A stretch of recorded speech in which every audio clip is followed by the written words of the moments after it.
Bienvenidos, guardianes de los secretos y exploradores de lo oculto, a una nueva cabalgata por los senderos del mito.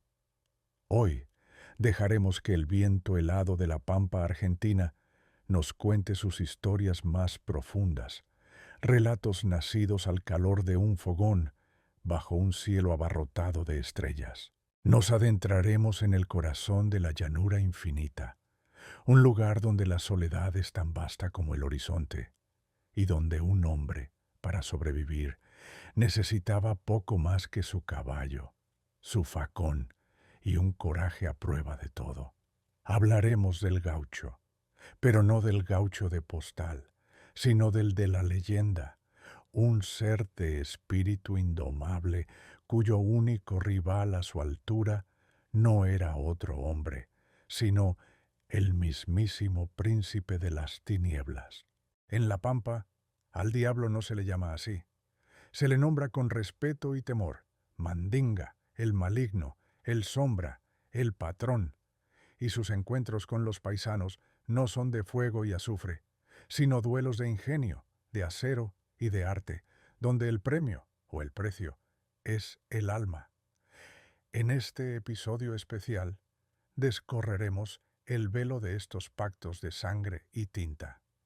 Seremos testigos de la payada inmortal de Santos Vega contra el diablo. Sentiremos el frío del acero en el duelo a cuchillo de Juan Tenebroso, el protegido de Mandinga. Viajaremos a la cueva prohibida de la Salamanca, la universidad donde el diablo enseña sus artes. Conoceremos la ambigua devoción al Gaucho Gil, el santo popular cuyo poder muchos atribuyen a un pacto. Buscaremos el tesoro maldito del estanciero avaro, custodiado por el demonio conocido como el familiar. Escucharemos el relincho del caballo del diablo, una bestia infernal imposible de domar.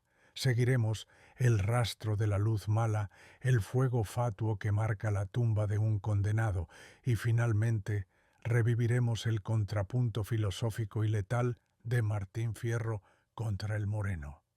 Un duelo de guitarras que esconde una batalla por la redención.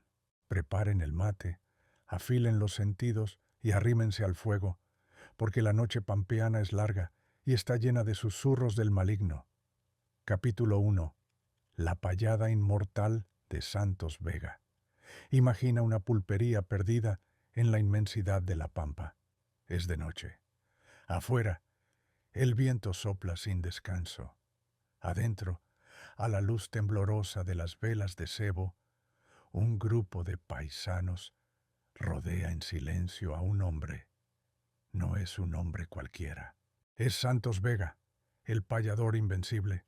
Su guitarra parece una extensión de su cuerpo y sus versos fluyen como el agua de un arroyo, contando historias de amor, de injusticia, de la belleza cruda de su tierra. Durante años, nadie ha podido igualar su ingenio ni la profundidad de su canto. Es una leyenda viva, pero toda leyenda, tarde o temprano, debe enfrentar su desafío final. Y esa noche, un forastero acaba de entrar en la pulpería. La leyenda de Santos Vega es el pilar fundamental del folclore gauchesco. Vega no era solo un músico, era la voz de la pampa. Se decía que su talento no era de este mundo, que había nacido con el don de la poesía en la sangre. Recorría las estancias y los pueblos, y su fama crecía con cada payada. Esos duelos de improvisación poética, donde dos cantores se enfrentan con sus guitarras, respondiendo a las preguntas y desafíos del otro en estrofas perfectas. Santos Vega nunca había perdido. Su mente era más rápida que el galope de un potro y su corazón tan profundo como un pozo de balde. Pero la soberbia, dicen, es la puerta por la que entra el diablo. Una noche, tras otra victoria, Vega, en un arrebato de orgullo, Declaró que era el mejor payador sobre la tierra y que ni el mismo diablo podría vencerlo. Una invitación así, en la soledad de la pampa, nunca queda sin respuesta. Esa noche, en la pulpería, entró un hombre que nadie había visto antes. Iba vestido de gaucho, pero con una elegancia inusual. Su poncho oscuro parecía tejido con la misma noche, y su rostro, aunque apuesto, tenía una dureza y una tristeza milenarias. Sus ojos negros brillaban con una luz extraña. Se sentó, pidió una copa de ginebra y, cuando Santos Vega terminó de cantar, el forastero simplemente dijo: «Lindo canta, don, pero canta sobre lo que ve. ¿Se atrevería a cantar sobre lo que no se ve? ¿Sobre el principio y el fin de las cosas?» El desafío estaba lanzado. La payada comenzó. Santos Vega cantó sobre la vida, el amor, la naturaleza, el coraje. Sus versos eran hermosos, llenos de la sabiduría de la tierra, pero el forastero, que se presentó como Juan sin ropa, le respondió con una canción que heló la sangre de todos los presentes. Cantó sobre la oscuridad antes de la luz, sobre el llanto del primer hombre, sobre la lógica fría de las estrellas y el silencio eterno que aguarda al final de todo. Su voz era hipnótica, sus versos de una inteligencia y una melancolía sobrehumanas. Era una música que no consolaba, sino que desnudaba el alma y le mostraba su insignificancia. El duelo duró horas hasta el amanecer. Finalmente, agotado, humillado y con el alma rota, Santos Vega no pudo responder más. Su guitarra enmudeció.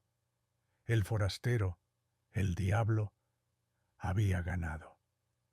Se levantó, hizo una leve reverencia y desapareció en la primera luz del alba. Santos Vega, derrotado, se levantó, caminó hacia la puerta y se desplomó sobre su guitarra, muerto de pena. Cuentan los viejos paisanos que, si uno pasa de noche por el rincón de la pampa, donde supuestamente está enterrado Santos Vega, a veces se puede escuchar el eco de una guitarra solitaria. No es la de Vega, es la del diablo, que sigue tocando la melodía de su victoria. La advertencia que nace de esta leyenda es una de las más profundas de la cultura argentina. El orgullo es un mal consejero.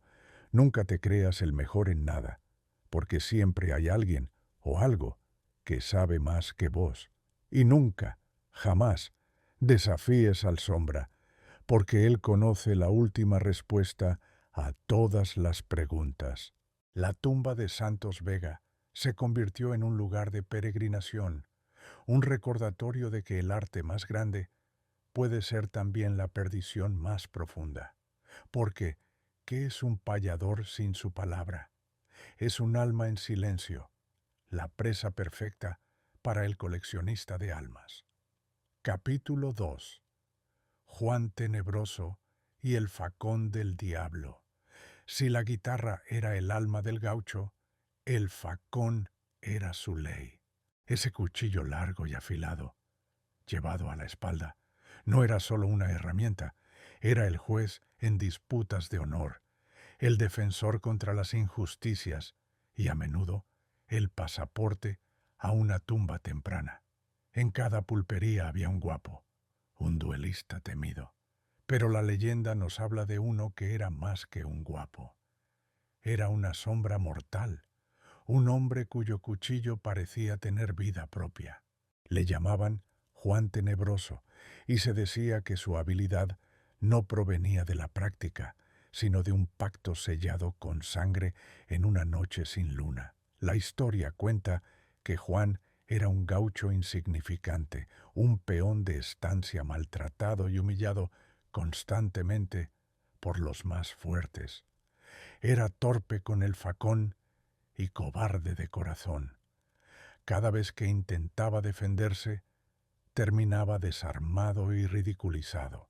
Una noche, tras una paliza particularmente brutal, huyó al campo, llorando de rabia e impotencia.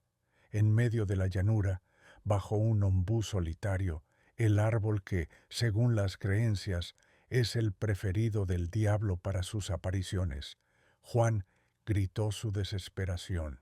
Juró que daría su alma por ser el mejor cuchillero de la pampa, por poder devolver cada ofensa con una estocada certera. Como era de esperar, Mandinga escuchó. Se le apareció, no como un demonio, sino como un viejo gaucho, curtido y con la cara surcada de cicatrices. Le ofreció un trato. Le daría una habilidad sobrenatural con el cuchillo. Nadie podría tocarlo. Su vista se agudizaría. Sus reflejos serían como los de un rayo. A cambio, el alma de Juan le pertenecería. Pero había una condición más. El diablo le entregó un facón de plata bruñida con un mango de hueso. Este será tu nuevo brazo, le dijo. Mientras lo tengas, serás invencible, pero cada vez que lo uses para matar, una parte de tu alma se irá secando. Juan, ciego de rencor, aceptó sin dudar. A partir de esa noche, Juan Tenebroso nació. Regresó al pueblo, y su primera parada fue la pulpería. El mismo gaucho que lo había humillado se burló de él. Pero esta vez, los ojos de Juan eran fríos y vacíos. El duelo comenzó. Nadie vio cómo se movió. Fue un destello de plata. El guapo del pueblo cayó con el corazón atravesado. No hubo celebración, solo un silencio aterrador. Juan Tenebroso se convirtió en una leyenda de miedo. Viajaba de pueblo en pueblo y su fama lo precedía. No buscaba pelea, pero la muerte parecía seguirlo. Cualquier insulto, por leve que fuera, terminaba en un duelo a muerte. Su estilo era inhumano. No se defendía con el poncho enrollado en el brazo como los demás gauchos. Simplemente esquivaba con movimientos fluidos y antinaturales, como si supiera dónde iba a ir la estocada antes de que su oponente la lanzara. Luego, su facón de plata hacía un único y letal movimiento. Nunca fallaba. Con cada muerte, su rostro se volvía más pálido, sus ojos más hundidos y su silencio más profundo. Estaba pagando el precio. Se dice que el facón de Juan Tenebroso susurraba, cuentan los narradores de Fogón, que le avisaba de los movimientos del enemigo. Era el diablo mismo guiando su mano. La advertencia para los guapos y pendencieros es una lección de humildad y temor. Nunca pelees contra un hombre que parece demasiado tranquilo. Nunca cruces tu facón con uno que no parece tener miedo a la muerte. Podrías estar enfrentándote no a un hombre, sino a un contrato. La leyenda termina de varias formas. En algunas, Juan, aterrorizado por lo que se había convertido, intenta deshacerse del facón, arrojándolo a una laguna, pero el cuchillo siempre regresa a su cintura a la mañana siguiente. En la versión más común, en un último duelo, se enfrenta a un joven cuyo padre él había matado. El joven, en lugar de atacarlo, se arrodilla y reza. Al escuchar la oración, el facón de plata se vuelve pesado como el plomo en la mano de Juan. Por un segundo, duda, y es en ese segundo de humanidad que el joven lo atraviesa con su propio cuchillo. Al morir, su cuerpo, dicen, se convirtió en polvo y solo quedó el facón de plata, esperando a otro desesperado que quisiera empuñarlo. Su alma, ya seca, había sido cobrada mucho tiempo atrás. Capítulo 3. La Salamanca, la Universidad de las Sombras. En las provincias del noroeste argentino, como Santiago del Estero o La Rioja, cuando un paisano muestra una habilidad que parece sobrenatural, ya sea con la guitarra, con el lazo o en el arte de la doma, la gente se mira y susurra una sola palabra: salamanquero. No es un halago, es una acusación, es la sospecha de que ese hombre ha cursado sus estudios en la más prohibida y secreta de las universidades, la Salamanca, la cueva donde el diablo en persona dicta sus cátedras y donde el diploma se firma con sangre. Imagina que te alejas de los caminos transitados y te adentras en las sierras. Es un paisaje seco, lleno de quebradas y cardones. Según la leyenda, en algún lugar de estas serranías se encuentra la entrada a la Salamanca. No es una cueva que se pueda encontrar por casualidad. Solo se revela a aquellos que la buscan con intención, a los que han sido llamados por la ambición. De noche, desde su entrada, emana una música extraña y una luz rojiza, como si en su interior se celebrara una fiesta perpetua. Es una invitación para los valientes o para los condenados. El origen de la Salamanca es una fascinante fusión de mitos. El nombre proviene, irónicamente, de la prestigiosa Universidad de Salamanca en España, que en la Edad Media tenía fama de ser un centro de estudio de las artes mágicas y la alquimia. Cuando los españoles trajeron estas creencias a América, se mezclaron con las deidades indígenas del inframundo, como el Supai. El resultado fue la Salamanca, una cueva escuela infernal. Para ingresar, el aspirante debe realizar un peregrinaje y, al encontrar la cueva, pasar una serie de pruebas iniciáticas. Un sapo gigante o una serpiente monstruosa custodian la entrada. Debe besarlos para demostrar que ha renunciado al asco y a las normas del mundo cristiano. Una vez dentro, el espectáculo es dantesco. Un gran salón cavernoso, iluminado por un fuego que no produce humo, está lleno de brujas, demonios y las almas de otros salamanqueros. En el centro, sentado en un trono de piedra, está el patrón, el diablo, a veces con forma de macho cabrío, otras como un imponente gaucho vestido de negro.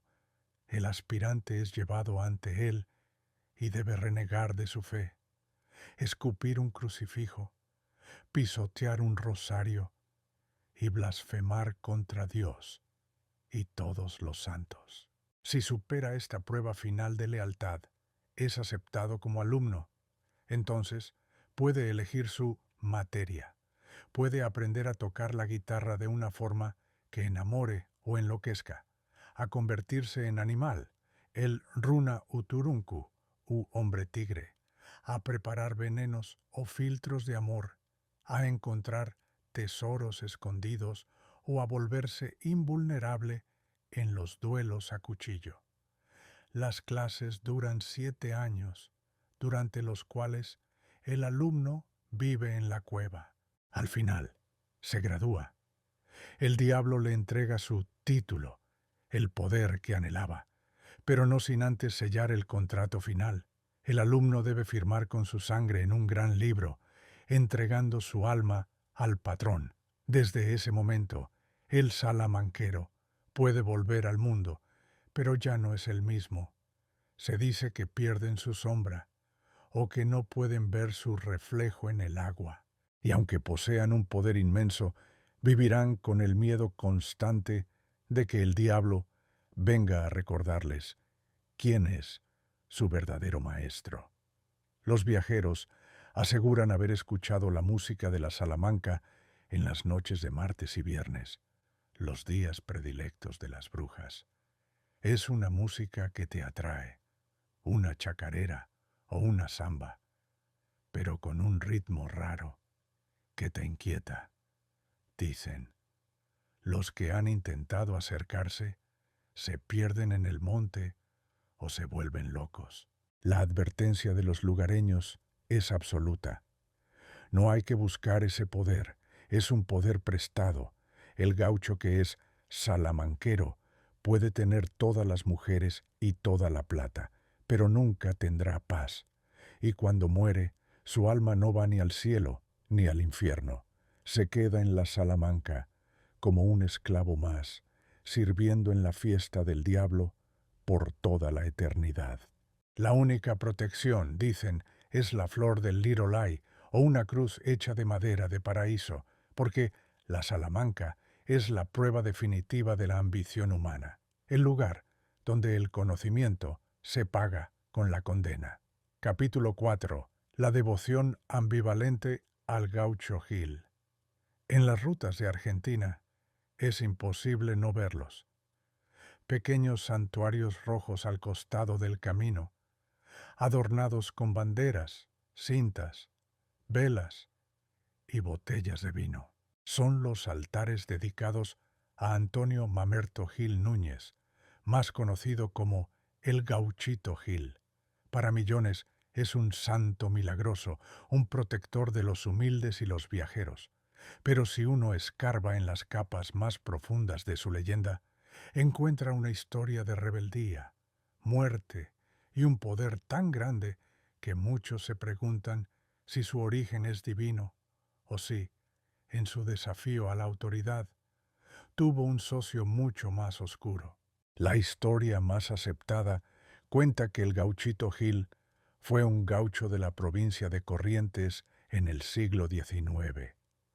Era un trabajador rural que tuvo un romance con una viuda rica, lo que le granjeó el odio de los hermanos de la mujer y del jefe de la policía local, que también la pretendía.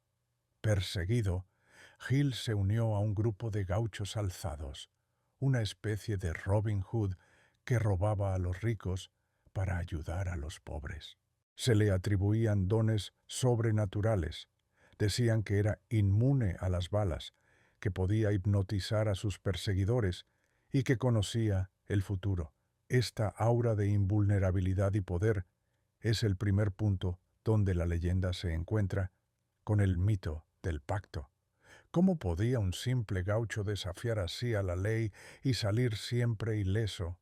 La respuesta, para muchos, estaba en un posible pacto con el diablo, que le habría otorgado protección a cambio de su alma rebelde. Finalmente, fue capturado. La leyenda dice que no lo vencieron en combate, sino que se entregó para evitar más derramamiento de sangre. Fue condenado a muerte sin juicio. Lo colgaron de un árbol de espinillo, cabeza abajo, para degollarlo. Justo antes de que su verdugo, un sargento de la policía, le cortara el cuello, el Gauchito Gil le dirigió su última y más famosa profecía: «No me mates, porque la orden de tu perdón está en camino. Cuando vuelvas a tu casa, te enterarás de que tu hijo se está muriendo de una enfermedad. Si rezas por mí y me pides que lo salve, yo lo haré, porque la sangre de un inocente es poderosa». El sargento se burló y cumplió la orden, pero al regresar a su pueblo encontró a su hijo agonizando. Desesperado, recordó las palabras del gaucho, se arrodilló, le pidió perdón y le rogó por la vida de su hijo. Milagrosamente, el niño sanó. Arrepentido, el sargento regresó al lugar de la ejecución. Le dio a Gil un entierro digno y le construyó una cruz, el primer santuario. Aquí es donde la figura del Gauchito Gil se vuelve fascinante y ambigua. Su muerte y su primer milagro lo elevan a la categoría de mártir y santo popular. Sin embargo, los elementos de su vida, su rebeldía, su invulnerabilidad, su poder de profecía, siguen resonando con los ecos del salamanquero o del gaucho pactado. La devoción popular es inmensa, pero coexiste con este susurro de duda. Los camioneros le tocan bocina al pasar por sus santuarios para pedir protección en la ruta. Los necesitados le dejan ofrendas rojas, el color de su partido político y de la sangre derramada, a cambio de favores. Pero también se dice que su poder es fuerte y que no se le debe pedir por maldad, porque es un poder que camina en el filo de la navaja entre lo sagrado y lo profano. Los relatos de los devotos son innumerables, pero incluso en ellos se percibe este doble filo. Al gauchito hay que cumplirle, aseguran sus seguidores. Si le prometes algo a cambio de un favor, más te vale cumplir, porque si no, te lo cobra, y te lo cobra con creces. Esta idea del cobro es muy similar a la lógica de un pacto. No es el perdón incondicional de un santo católico. Es un trato, un intercambio de favores con una entidad poderosa cuyo origen es, como mínimo, incierto. La advertencia para quienes se acercan a su culto no es de miedo, sino de respeto y seriedad. No juegues con el gauchito. Su poder es real. Agradece si te ayuda y cumple tu promesa al pie de la letra. La figura del gauchito Gil permanece así, en una encrucijada mítica. ¿Fue un santo bendecido por Dios por su defensa de los pobres? ¿O fue un gaucho tan rebelde y audaz que hizo un pacto con el mismísimo diablo para desafiar a un mundo injusto y cuya sangre inocente, al ser derramada, le otorgó un poder redentor que ni el propio Mandinga pudo reclamar? Capítulo 5. El familiar, el demonio guardián del estanciero. Dejamos los caminos y nos adentramos en los dominios de los hombres más poderosos de la pampa, los grandes estancieros. Imagina una estancia inmensa, con miles de hectáreas de tierra y un casco principal que parece un palacio. Su dueño es un hombre que empezó con nada y ahora es inmensamente rico. Sus cosechas nunca se pierden, su ganado se multiplica de forma asombrosa y ningún ladrón se atreve a acercarse a sus tierras. Suerte, habilidad para los negocios. Los peones que trabajan para él y que desaparecen misteriosamente de vez en cuando, saben la verdad. El patrón no tiene suerte, tiene un socio que vive en el sótano o en la chimenea, que no come comida de este mundo y que garantiza la prosperidad a cambio de un precio terrible. El estanciero tiene un familiar. El familiar es una de las leyendas más aterradoras y arraigadas del norte argentino, especialmente en las zonas de ingenios azucareros, pero su mito se extiende a las grandes estancias ganaderas. Se trata de un demonio, un sirviente del diablo que un hombre ambicioso puede obtener a través de un pacto. El aspirante a rico debe ir a una encrucijada o a la Salamanca y realizar un contrato con Mandinga.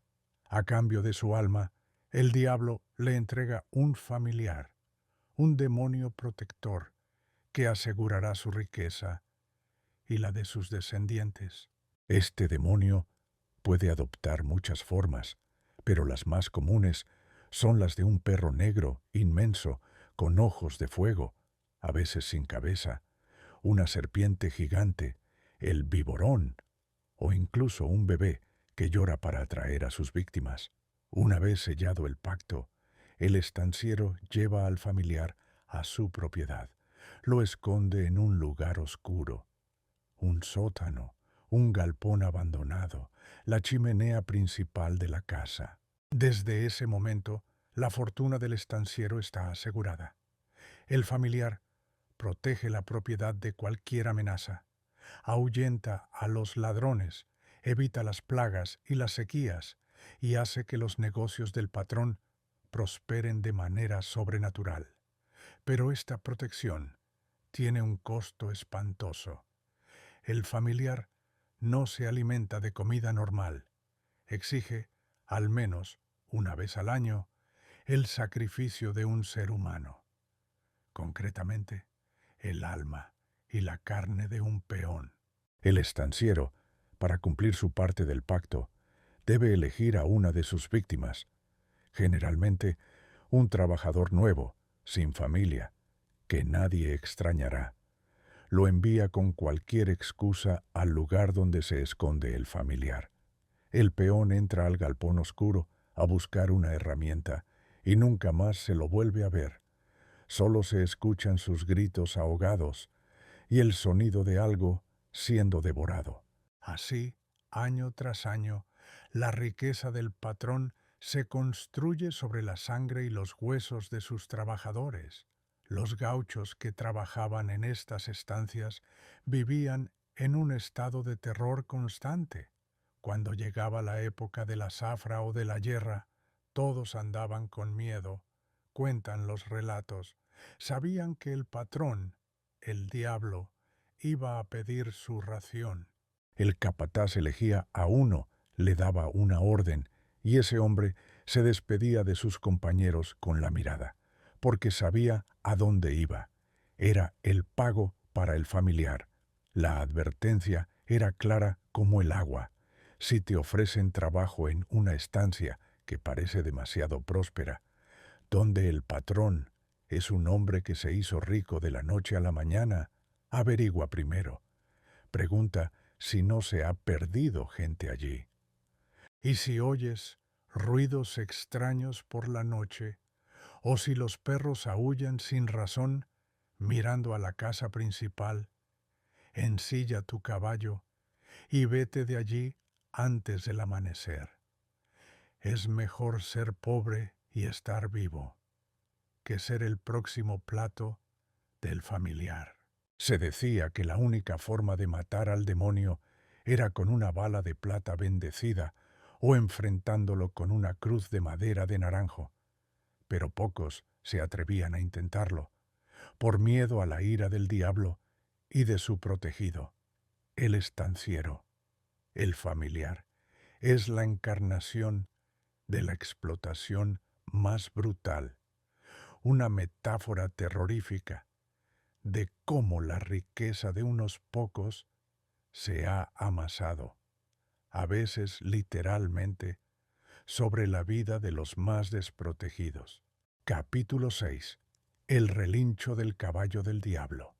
Para un gaucho, el caballo lo era todo.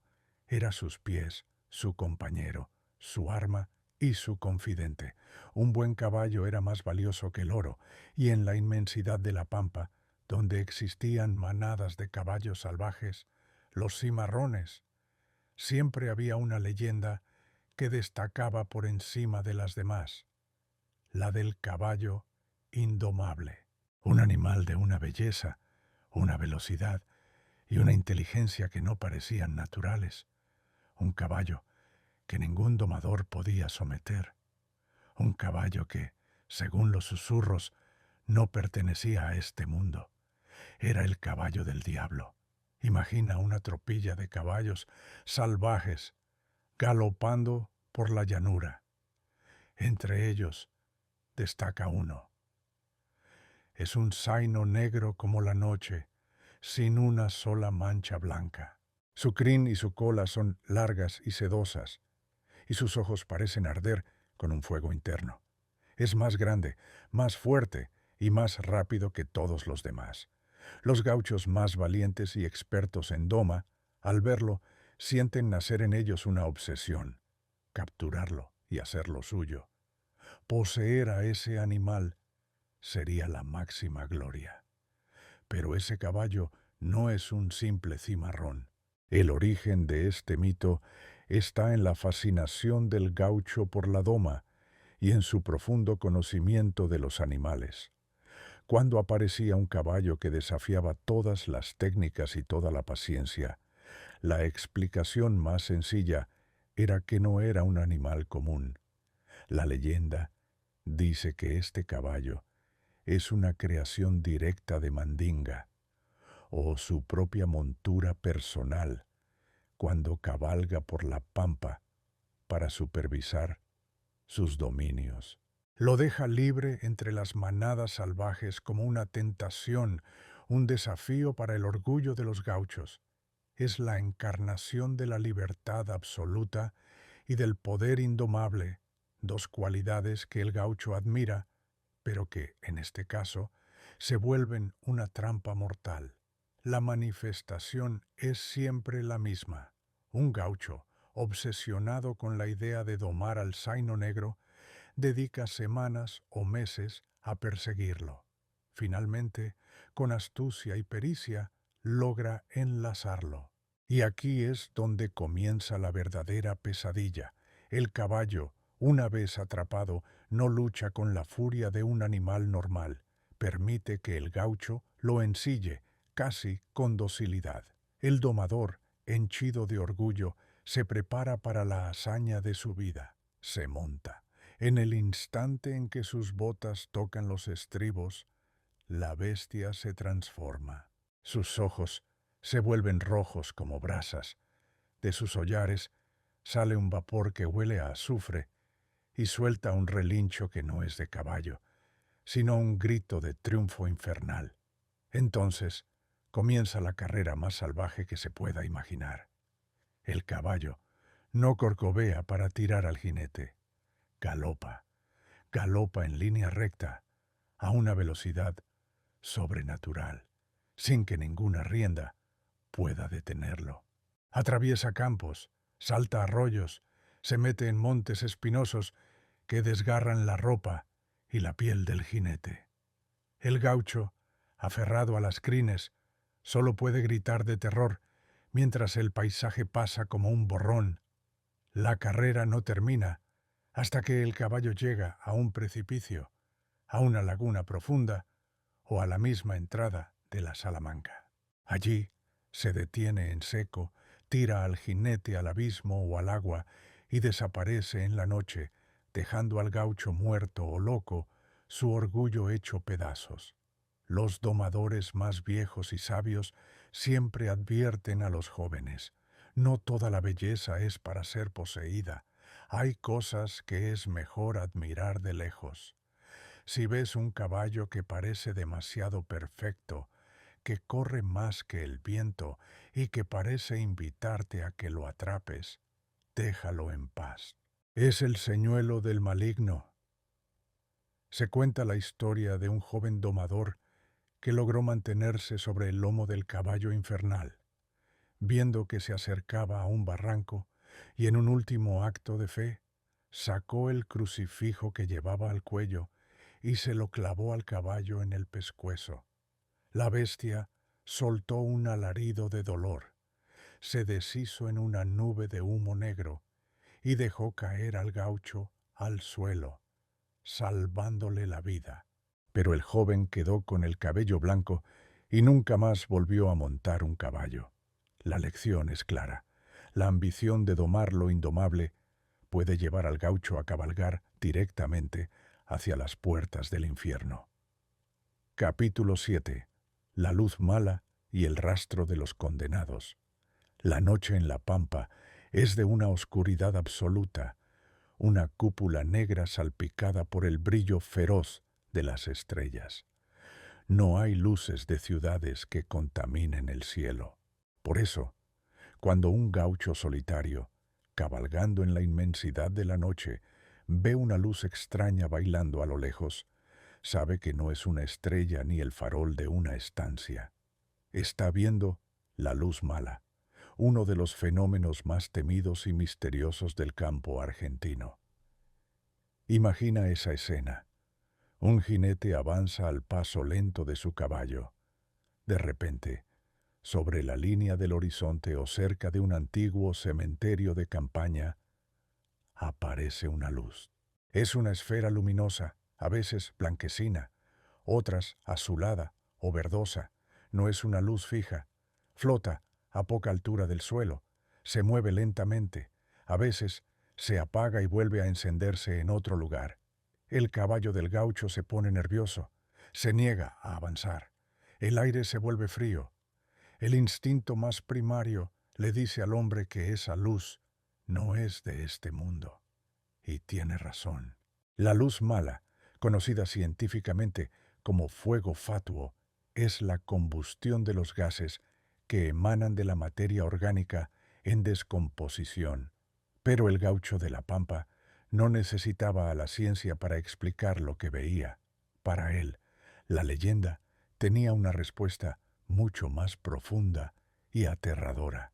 La luz mala era el alma en pena de un difunto que no podía encontrar el descanso.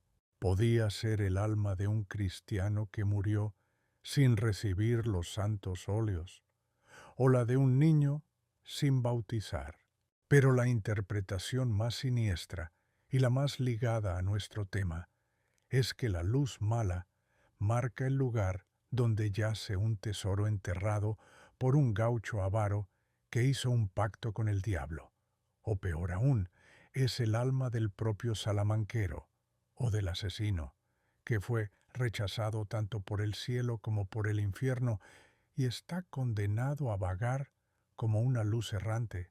La manifestación de la luz mala es, por tanto, una invitación y una advertencia. Para los codiciosos es una señal. Se cree que si uno ve la luz mala y tiene el coraje de acercarse, encontrará un entierro, un cofre lleno de monedas de oro y joyas. Pero el tesoro está maldito. El alma del difunto, o el propio diablo, lo protege. Quien se acerca a la luz siente un miedo paralizante. A veces, la luz persigue al viajero, hostigándolo hasta hacerlo perder el rumbo y la razón. Otras veces, al llegar al lugar donde brillaba la luz, el buscador de tesoros solo encuentra huesos humanos, y si logra desenterrar el oro, la maldición lo seguirá. Se volverá loco, morirá en un accidente extraño, o su familia sufrirá desgracias inexplicables. El oro del diablo nunca trae felicidad. La luz mala es entonces el guardián de la avaricia. Los paisanos tienen reglas muy claras sobre cómo actuar frente a este fenómeno.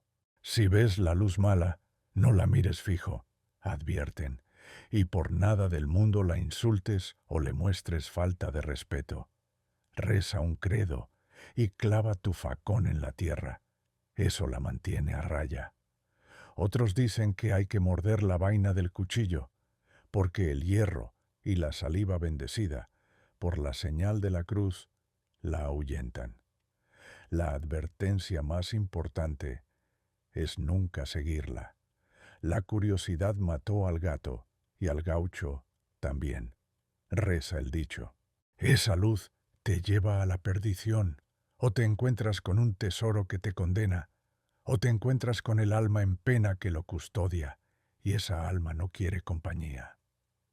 Ver la luz mala es, para el gaucho, asomarse a un abismo entre los mundos, un lugar donde las almas perdidas y los pactos rotos emiten un último y desolado brillo, recordándole a los vivos que hay deudas que ni la muerte puede saldar. Así termina nuestra cabalgata de hoy, exploradores de lo oculto, tras las huellas del gaucho y su eterno adversario. Hemos visto cómo en la infinita soledad de la pampa, el diablo no era solo una figura de terror, sino un competidor, un socio, un maestro y un examinador final.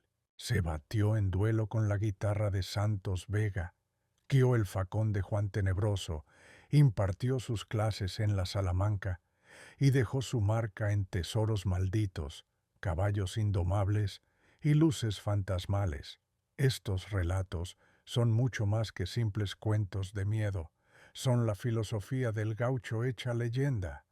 Nos hablan de su profundo sentido del honor, de su orgullo, de su amor por la libertad, pero también de su violencia, su soledad y su ambición. El diablo de la pampa es, en muchos sentidos, un reflejo del propio gaucho, astuto, desafiante y un maestro en el arte de la supervivencia. Y ahora, mientras el fuego del fogón se consume, les dejo con esta reflexión. ¿Era Mandinga una entidad real que cabalgaba por la llanura tentando a los hombres? ¿O era, quizás, una creación del propio gaucho, una forma de nombrar y entender las fuerzas oscuras que habitaban dentro de sí mismo y en la tierra indomable que lo rodeaba? Una excusa para la habilidad sobrehumana y una explicación para la desgracia inevitable? Gracias por acompañarme en este viaje al corazón de la pampa. Su compañía hace que estas noches de relato sean posibles. Si han sentido el filo de estas historias en su alma, les pido que dejen su me gusta para que el viento siga contando estas leyendas. Suscríbanse al canal y activen la campana para no perderse nuestro próximo destino en el mapa del misterio. Y ahora, cuéntenme en los comentarios, ¿cuál de estos duelos con el diablo les ha parecido más fascinante? ¿El de la inteligencia, el del acero o el del poder? Hasta nuestro próximo encuentro. Y recuerden, si alguna vez un forastero los desafía en una noche solitaria, piensen bien qué es lo que están dispuestos a apostar. Buenas noches, buenas noches, buenas noches, buenas noches, buenas noches, buenas noches, buenas noches.